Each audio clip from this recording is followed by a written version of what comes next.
Delivery के बाद hair loss हर किसी को इस प्रॉब्लम को फेस करना पड़ता है, जिससे बहुत लोग परेशान भी हो जाते हैं।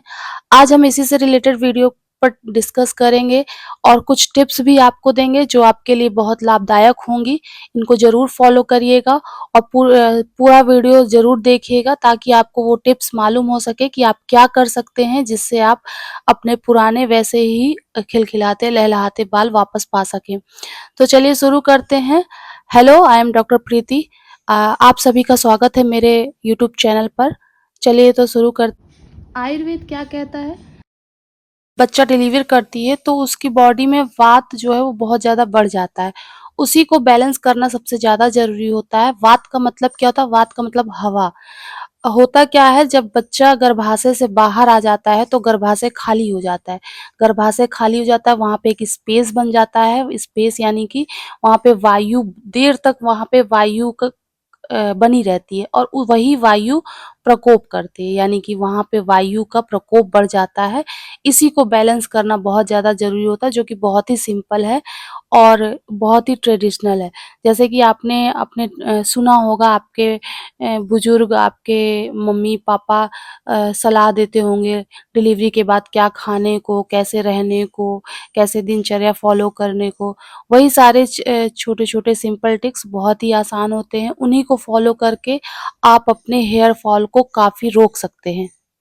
जैसे आपने सुना होगा कि कोल्ड चीज़ें मना की जाती हैं प्रेग्नेंट लेडी को जब वो बच्चा डिलीवर कर देती है, कि बच्चा हो जाने के बाद में ठंडी चीज़ें नहीं देना है माँ को और ऐसी चीज़ें नहीं, सूखी चीज़ें नहीं देना है, मतलब थोड़ा गीली चीज़ें देना है खाने में, गीली और थोड़ी गर्म चीज़ें देना है, ठंडी चीज़ें बिल्कुल भी नहीं देना है, क्योंकि ठंडी चीज़ें वात को और बढ़ाती हैं। गीली चीज़ें भी देना है, सूखी चीज़ें नहीं, ड्राई चीज़ें भी वात को बढ़ाती हैं और ये सारी चीज़ें हैं, अगर आप ध्यान रखते हैं तो आप अपने हेयर फॉल को काफ़ी रोक सकते हैं। अब बात करेंगे मॉडर्न साइंस के एस्पेक्ट की। मॉडर्न साइंस क्या कहती है? मॉडर्न साइंस में इसको पोस्टपार्टम हेयर लॉस बोलते हैं। जब बच्चा डिलीवर कर देती है माँ, तब इसको पोस्टपार्टम हेयर फॉल बोलते हैं। इसमें होता क्या है कि एस्ट्रोजन लेवल जो है वो बॉडी का, जो कि बहुत इम्पोर्टेंट होता है, वो उसी की प्रॉब्लम की वजह से ऐसा हेयर फॉल जैसा प्रॉब्लम महिलाओं में देखा जाता है। जैसे कि फीमेल में एस्ट्रोजन लेवल बॉडी में बहुत इम्पोर्टेंट होता है, वैसे ही पुरुषों में टेस्टोस्टेरोन लेवल बॉडी में बहुत ज़्यादा इम्पोर्टेंट होता है। होता क्या है, एस्ट्रोजन और टेस्टोस्टेरोन का एक बैलेंस, एक बॉडी में एक बैलेंस होता है, यानी कि अगर एस्ट्रोजन बॉडी में बढ़ता है तो टेस्टोस्टेरोन घटता है और अगर टेस्टोस्टेरोन अगर बॉडी में बढ़ता है तो एस्ट्रोजन घटता है। ये एस्ट्रोजन और टेस्टोस्टेरोन एक दूसरे को बैलेंस करके रखते हैं बॉडी में। महिलाओं में क्या होता है, एस्ट्रोजन हमेशा से ज़्यादा मात्रा में होता है और टेस्टोस्टेरोन कम होता है, और पुरुषों में क्या होता है, टेस्टोस्टेरोन हमेशा से ज़्यादा होता है और एस्ट्रोजन लेवल जो है वो कम होता है।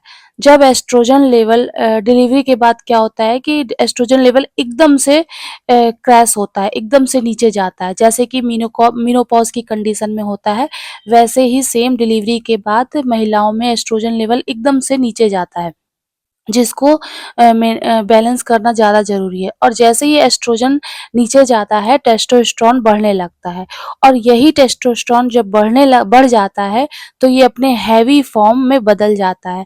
हैवी फॉर्म मतलब डीएचटी, डाइहाइड्रो टेस्टोस्टेरोन। डीएचटी क्या है? ये एक ऐसा प्रोडक्ट है, ऐसा कंपोनेंट है जो कि हमारे बालों को जला देता है, जिसकी वजह से आप डिलीवरी के बाद हेयर लॉस, हेयर डिफिशियंसी का सामना फेस करते हैं। तो अब इसी एस्ट्रोजन लेवल को हमें बॉडी में बचा कर रखना है, ये उतना क्रैश ना करे और साथ ही साथ टेस्टोस्टेरोन को डीएचटी में बढ़ने के से रोकना है। तो हम क्या करेंगे? इसके लिए एक तो अपनी डाइट का ख़्याल रखेंगे, जैसे कि हमें तुरंत डिलीवरी के बाद 2-3 महीने अपने वेट को कम करने पे ध्यान नहीं देना है। सबसे पहले हमें अपनी डाइट का ख़्याल रखना, हमें ऐसी चीज़ों को फ़ॉलो करना है जिससे हमारा एस्ट्रोल डाउन ना जाने पाए और हमारा जो है वो बढ़ने ना पाए। तो हमें ये सारी चीज़ें फॉलो करनी है। साथ ही साथ हमें अपने वात को बैलेंस करना है। अगर हम अपने वात को बैलेंस कर लेते हैं तो हमारा एस्ट्रोजन लेवल जो है मेंटेन रहता है। कुछ मेडिसिन है आयुर्वेदिक में, इसके बारे में हम आपको बता देते हैं जो कि नॉर्मल है, आप नहीं होंगी, जो कि एस्ट्रोजन लेवल को मेंटेन करने में आपके बहुत ज़्यादा हेल्प करेंगी। जैसे कि है एक भृंगराज, भृंगराज जो है वो लीवर के लिए बहुत अच्छा आयुर्वेदिक मेडिसिन है। साथ ही साथ ये एस्ट्रोजन मेंटेन करता है। दूसरा है आंवला, आंवला बहुत ही अच्छा विटामिन सी सोर्स है। ये आपके बॉडी में सारे हार्मोन लेवल को मेंटेन करने में आपकी हेल्प करता है। साथ ही साथ ब्राह्मी, ब्राह्मी जो है वो स्ट्रेस को डिक्रीज़ करता है। स्ट्रेस को डिक्रीज़ करके ये तीनों आयुर्वेदिक मेडिसिन ऐसी हैं जो डीएचटी को ब्लॉक करते हैं, यानी कि टेस्टोस्टेरोन को डीएचटी में बदलने ही नहीं देते, तो आपके बाल जलेंगे नहीं और आपके बाल उतने वेस्ट नहीं होंगे। और साथ ही साथ आपको इन सब के साथ और भी चीज़ों का ध्यान रखना है। ऐसा ना हो कि आप उस पे वर्क करें और आपके अंदर ही कमी हो, जैसे कि आयरन, फेरिटिन, हीमोग्लोबिन, विटामिन बी12, बी9, जैसे कि जिसे फॉलिक एसिड बोलते हैं। कई बार इनकी कमी होने से भी आपके बाल झड़ सकते हैं, इसलिए आपको इन सभी का भी ख्याल रखना है। और लास्ट रिकमेंडेशन कि विटामिन डी3, आपकी बॉडी में विटामिन डी3 भी अच्छे लेवल में होना चाहिए, क्योंकि विटामिन डी3 एक ऐसा हार्मोन है जो कि आपको खाने से नहीं मिलता है। इसका चेकअप ज़रूर कराएँ। अगर आपको विटामिन डी3 की वैल्यू कम लगती है तो आपको सुबह-सुबह उठकर टहलना चाहिए। साथ ही साथ अगर उससे भी नहीं पूरा हो रहा तो आपको इसकी टैबलेट्स, इसके जो कैप्सूल्स होते हैं वो मेडिकल स्टोर में मिलते हैं, वो आपको कंज़्यूम करने चाहिए। तो उम्मीद है आपको समझ में आया होगा कि आप अपने हेयर फॉल को कैसे रोक सकते हैं। मिलते हैं आपसे अगले वीडियो में, तब तक के लिए धन्यवाद।